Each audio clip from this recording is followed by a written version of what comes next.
Doctor Baba Saheb Ambedkar open university.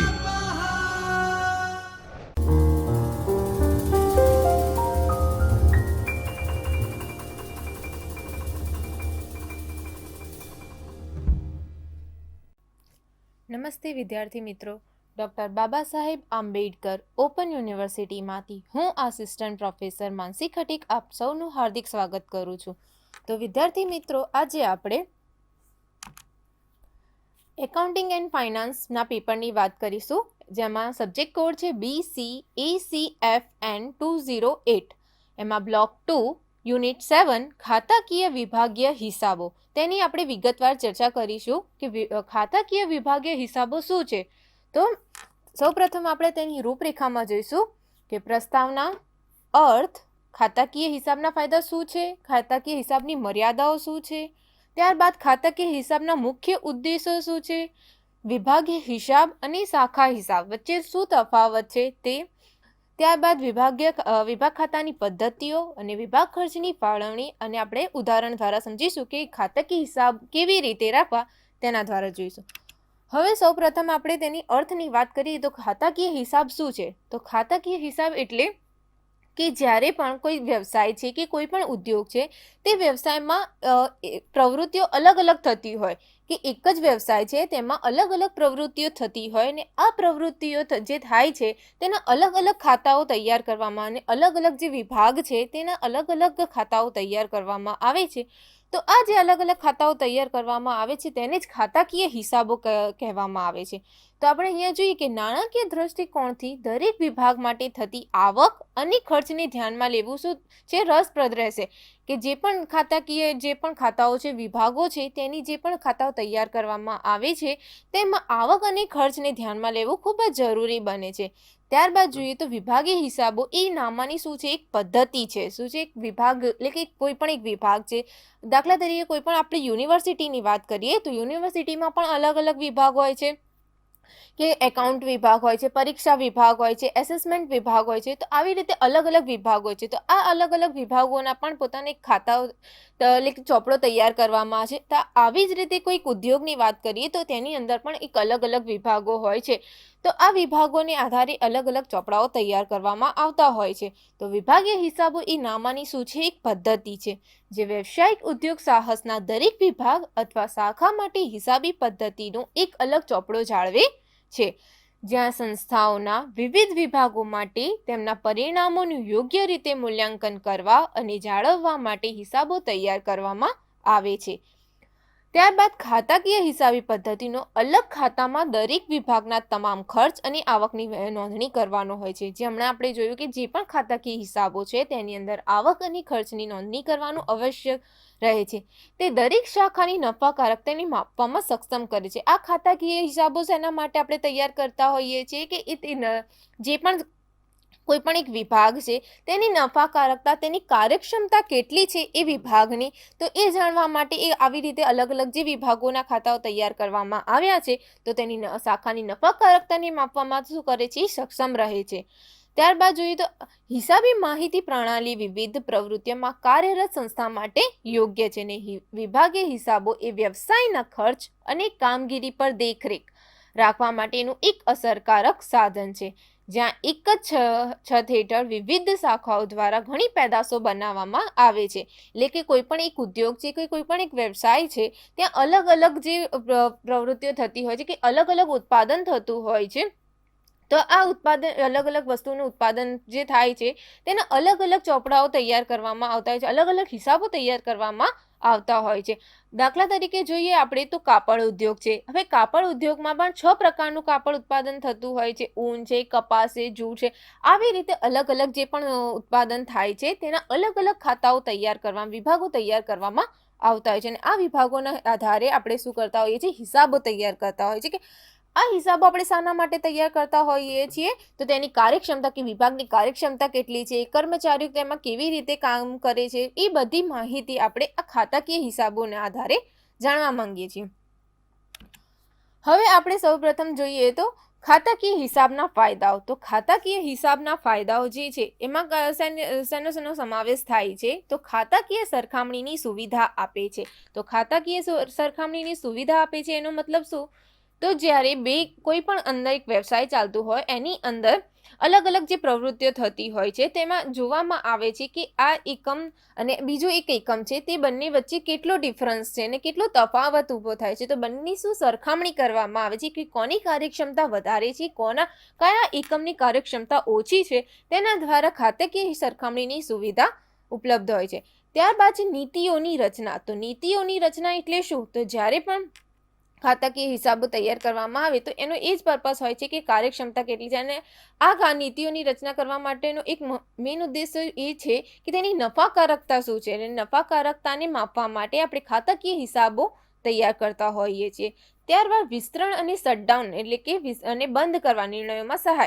એટલે કે જે ખાતાકીય હિસાબો તૈયાર કરીએ છીએ આપણે, કે કોઈ પણ ઉદ્યોગ તૈયાર કરે છે તો એમાં શું હોય છે કે વિસ્તરણ અને કે કોઈ પણ એક વિભાગ લેવામાં આવે અને તેનો હિસાબી ચોપડો જોવામાં આવે કે આ જે હિસાબો છે તેના પરથી આપણને ખબર પડે કે આપણું જે પણ વિભાગ છે એ કેવી રીતે કે નુકસાનમાં જાય છે કે નફામાં જાય છે, અને નુકસાનમાં જાય તો તેને શું કરવામાં આવે છે? બંધ કરી દઈએ, કે જો વધારે એનું નુકસાન ન થાય માટે એનું બંધ પણ કરવામાં આવે.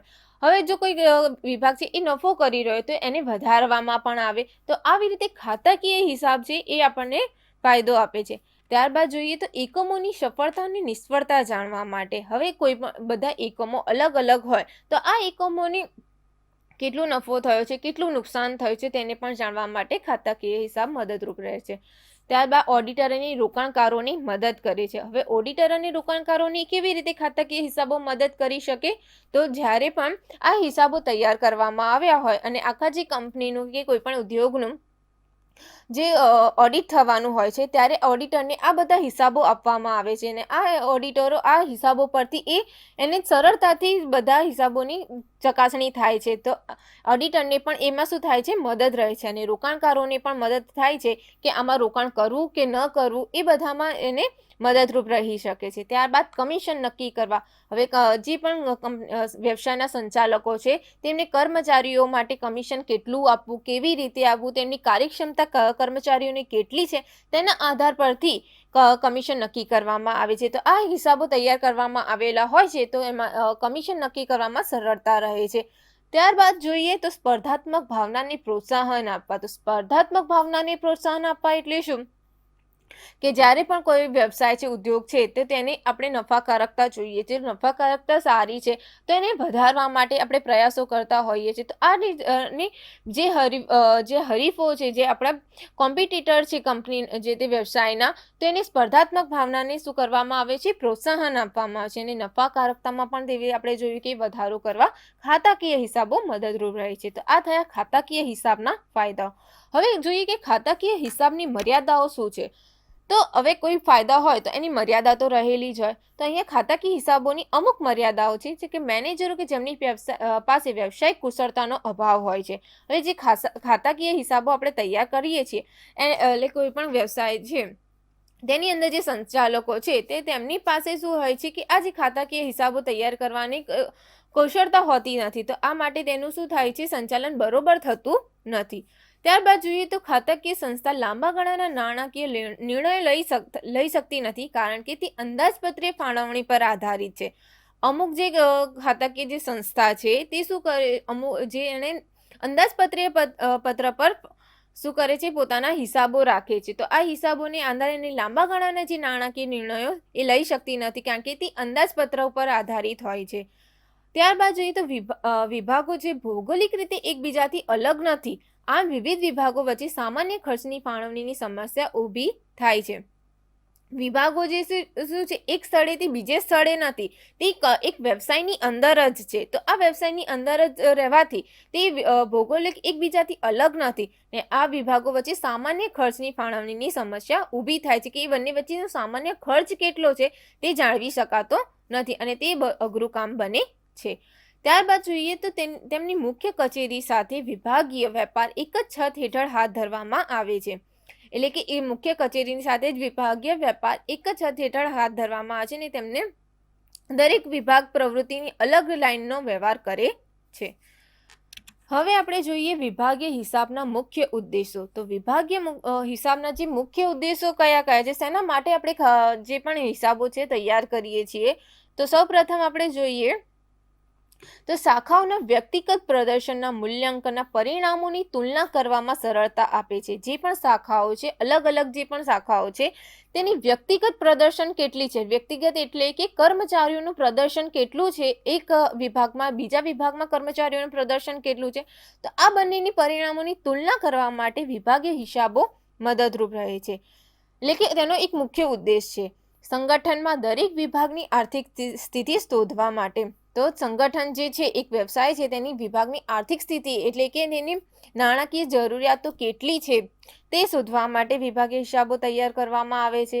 ત્યારબાદ તેનો દરેક શાખાના પરિણામો જાણ્યા પછી, એટલે કે દરેક શાખાનો જે પણ છે, કોઈ પણ અલગ અલગ વિભાગ છે, તેના પરિણામો જાણ્યા પછી યોગ્ય યોજનાઓ અને વ્યૂહરચનાનું આયોજન કરવા માટે, એટલે કે તેનું જે આપણે વિભાગો છે તેના પરિણામો જાણ્યા પછી તેની યોજના કેવી રીતે કરવી, તેનું વ્યૂહરચના કેવી રીતે તૈયાર કરવું, તેના પરથી આપણે આ હિસાબો પરથી અંદાજો આવી શકે છે.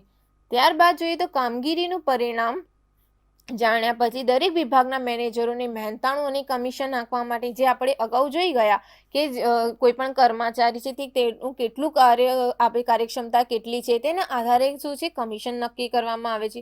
પછી બધા વિભાગના પ્રદર્શનને માપ્યા પછી, એટલે કે જે પણ બધા વિભાગો છે તેના પ્રદર્શનને માપ્યા પછી યોગ્ય કાર્યવાહીના નિર્ણય ઘડતર માટે. પછી વ્યવસાયિક સંગઠન વિશે સંપૂર્ણ વિગતવાર માહિતી પ્રદાન કરીને ખર્ચ નિયંત્રણ માટે. એટલે શું કહેવા માંગે છે કે વ્યવસાયિક જે પણ સંગઠન છે તેમાં સંપૂર્ણ વિગતવાર માહિતી આપીને એ ખર્ચ નિયંત્રણ એટલે કે વિભાગમાં કેટલો ખર્ચ થાય છે, વધારાનો જે ખર્ચ થાય છે તેને રોકવા માટે, તો આ સંપૂર્ણ માહિતી આપીને આ વધારાનો જે ખર્ચ છે તેને રોકી શકાય છે. ત્યારબાદ જોઈએ તો વિવિધ વિભાગને ખર્ચની યોગ્ય ફાળવણી દ્વારા તમામ વિભાગના ખર્ચનું કાર્યક્ષમ સંચાલન માટે. ત્યારબાદ જોઈએ નફાકારકતામાં વધારો કરવા માટે, અલગ શાખાઓ વચ્ચે સ્વસ્થ સ્પર્ધાત્મક ભાવનાને પ્રોત્સાહન આપવા માટે, વિભાગના પરિણામો અનુસાર વ્યવસાયિક વિભાગોના વિસ્તરણ અને બંધ કરવાને લગતા નિર્ણયો માટે. તો આ બધું આપણે તેના ફાયદાઓમાં જોઈ જ ગયા. તો આ એક તેના મેઇન ઉદ્દેશો છે કે વિભાગીય હિસાબના મુખ્ય ઉદ્દેશો શું હશે, તો આ છે.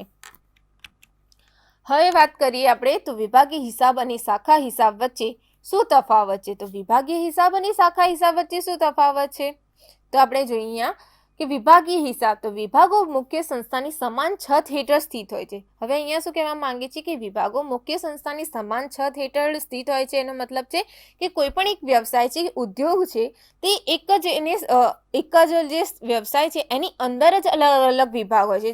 માની લો કે એક યુનિવર્સિટી છે, એની યુનિવર્સિટીની અંદર જ પરીક્ષા વિભાગ હોય, એસેસમેન્ટ વિભાગ હોય, અકાઉન્ટ વિભાગ હોય, તો આવી રીતે તેના એ વિભાગીય હિસાબ કહેવામાં આવે છે.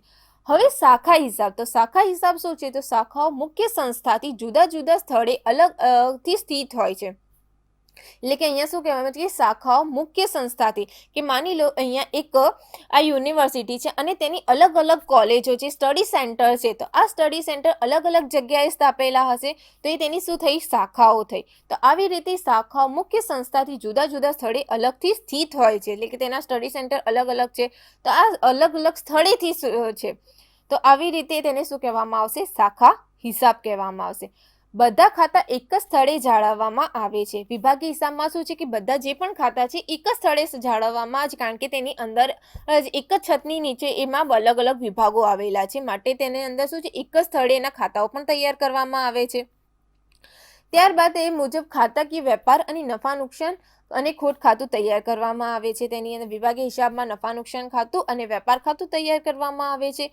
ત્યારબાદ શાખાના કિસ્સામાં શું છે કે તમામ શાખાના ખાતા રોકડ સિવાય તમામ મુખ્ય કાર્યાલયમાં રાખવામાં આવે છે. મુખ્ય કાર્યાલય અહીંયા રોકડ સિવાયના જે પણ છે શાખા ખાતાઓ એ ત્યાં રોકડ તે ક્યાં રહેશે, એ બીજા એક કોઈ સ્થળે જે શાખાઓ છે ત્યાં રહેશે, પણ જે બીજા બધા જે પણ હિસાબો છે તે ક્યાં રહેશે, મુખ્ય કાર્યાલયમાં રાખવામાં આવશે. હવે વિભાગીય હિસાબની વાત કરીએ તો વિભાગો ભૌગોલિક રીતે એકબીજાથી અલગ નથી. જે વિભાગો છે ભૌગોલિક રીતે એટલે શું, એક સ્થળેથી બીજે સ્થળે નથી. ભૌગોલિક રીતે મતલબ શું થાય છે, એક સ્થળેથી બીજે સ્થળે દૂર નથી, તે એક જ જગ્યાએ ઉપર અલગ અલગ વિભાગો આવેલા છે. આમ વિવિધ વિભાગો વચ્ચે સામાન્ય ખર્ચની ફાળવણીની સમસ્યા શું થાય છે, ઊભી થાય છે કે સામાન્ય ખર્ચ કેવી રીતે શોધવો, કે એક જ જગ્યાએ કોઈ પણ અલગ અલગ વિભાગો છે, હવે એની સામાન્ય ખર્ચની ફાળવણી કેવી રીતે કરવી. તો આ શું છે, ભૌગોલિક રીતે થતા જે સામાન્ય ખર્ચની ફાળવણીની સમસ્યા ઊભી થાય છે અને તે એક અઘરું કામ બને છે. હવે શાખાઓ ભૌગોલિક રીતે એકબીજાથી અલગ છે. આપણે જોયું કે શાખાઓ શું છે, એકબીજાથી અલગ છે, કે એક સ્થળે મુખ્ય કાર્યાલય હોય અને બીજી બધી જગ્યાએ તેની શું હોય, અલગ અલગ શાખા હોય. તો તેથી વિવિધ શાખાઓ વચ્ચે સામાન્ય ખર્ચની ફાળવણી કરવાની જરૂર નથી. એટલે કે અલગ અલગ જે શાખાઓ હોય છે તેના માટે આપણે સામાન્ય ખર્ચની ફાળવણી કરવી જરૂર રહેતી નથી. ત્યારબાદ જોઈએ તો વિદેશી જે ચલણને ઘરેલું ચલણમાં રૂપાંતરિત કરવાની સમસ્યા ઊભી થાય છે. એટલે કે જે વિદેશી ચલણ છે તેને ઘરેલું ચલણમાં રૂપાંતરિત કરવાની સમસ્યા ઊભી થાય છે. માની લો કે કોઈ આપણું ડોમેસ્ટિક જે ચલણ છે અને વિદેશી ચલણ છે, તો વિદેશથી જે પણ ચલણ આવે છે તેને આપણે આપણા જે ડોમેસ્ટિક ચલણમાં શું કરવામાં આવે છે, રૂપાંતરિત કરવામાં આવે છે.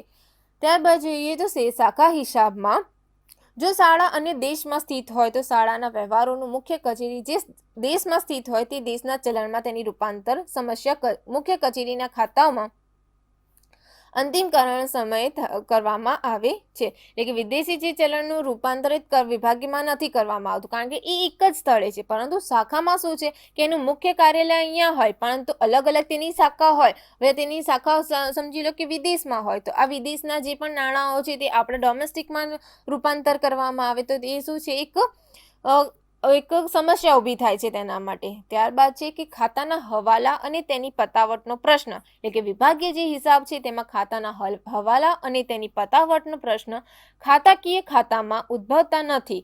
એટલે કે ખાતાકીય ખાતામાં ઉદ્ભવતા નથી કારણ કે તે કેન્દ્રીય ખાતાનો વિભાગ નથી.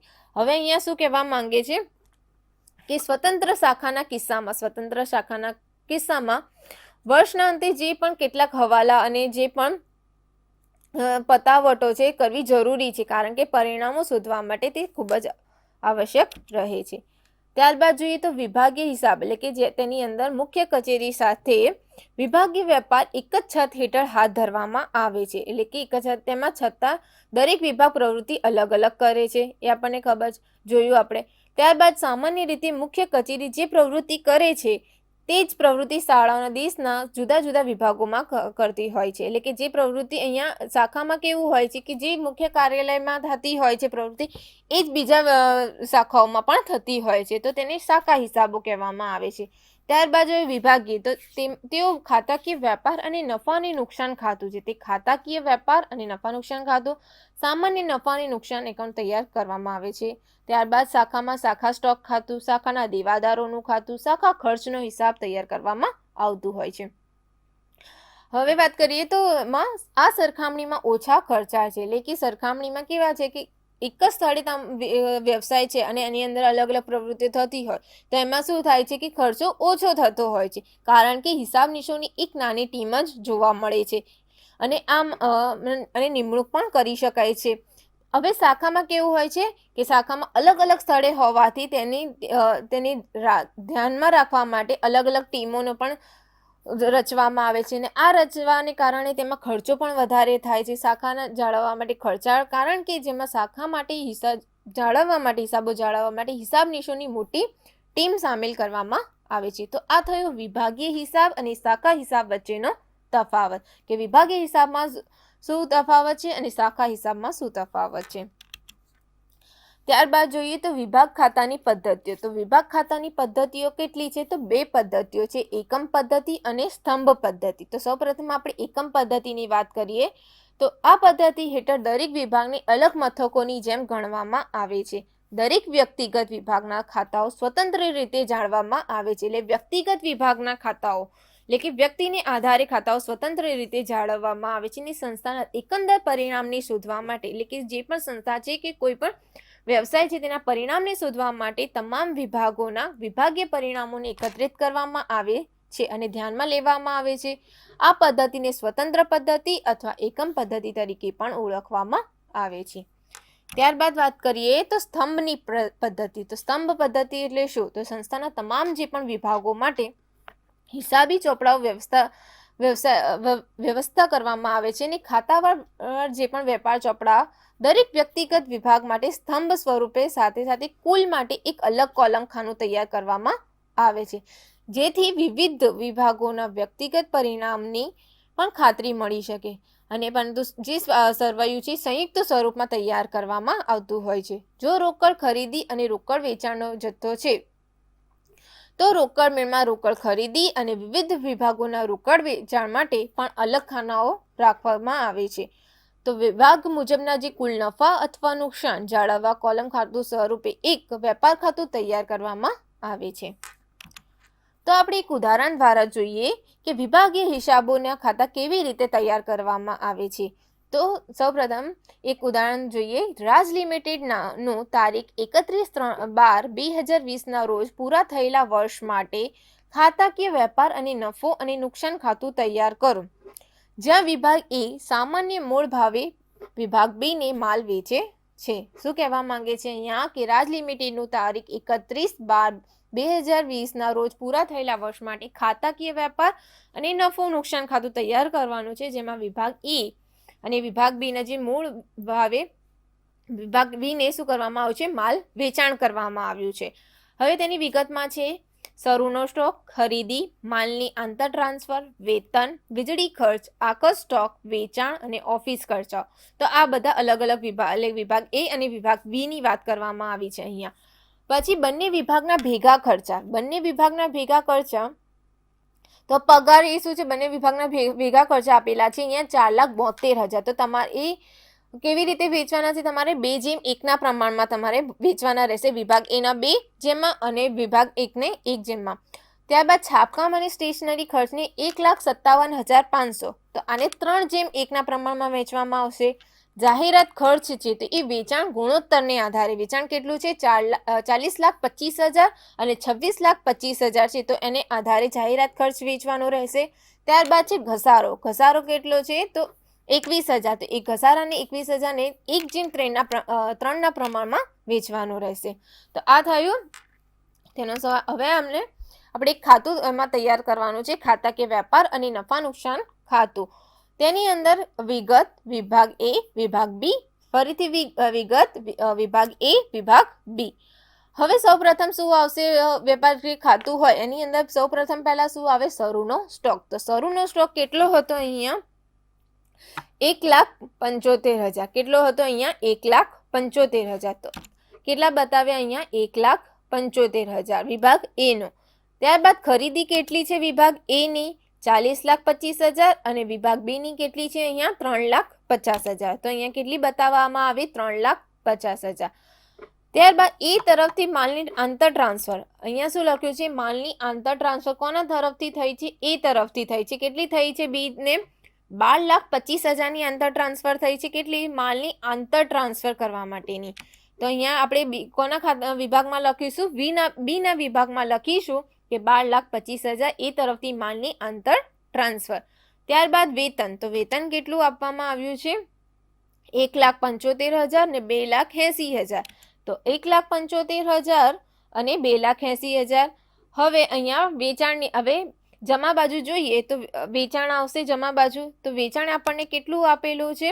4,25,000 ને 26,25,000. તો એ અહીંયા વિભાગ એ અને વિભાગ બી ના ખાનામાં બતાવીશું. ત્યારબાદ બી ને માલની આંતર ટ્રાન્સફર કરતા. તો બી ને અહીંયા શું છે? એક આપણે જમા બાજુ શું બતાવવાનું છે? ખર્ચો બતાવવાનો છે, સોરી આવક બતાવવાની છે. બી ને માલની આંતર ટ્રાન્સફર કરતા કેટલા મળ્યા છે? તો 12,25,000 એને મળ્યા છે. તો આ એને મળતા અહીંયા શું લખવામાં આવશે? 12,25,000. ત્યારબાદ આખર સ્ટોક કેટલો પડી રહ્યો છે આપણી પાસે? મૂળ કિંમતે 8,75,000 અને 3,15,000. તો અહીંયા શું બતાવવામાં આવશે? 8,75,000 અને 3,15,000. હવે આ જે ત્રણ રકમ છે તેનો શું કરવામાં આવશે? સરવાળો કરવામાં આવશે. 4,25,000, 12,25,000, 8,75,000. તો આ ત્રણેયનો સરવાળો કરતા કેટલી રકમ મળે છે આપણને?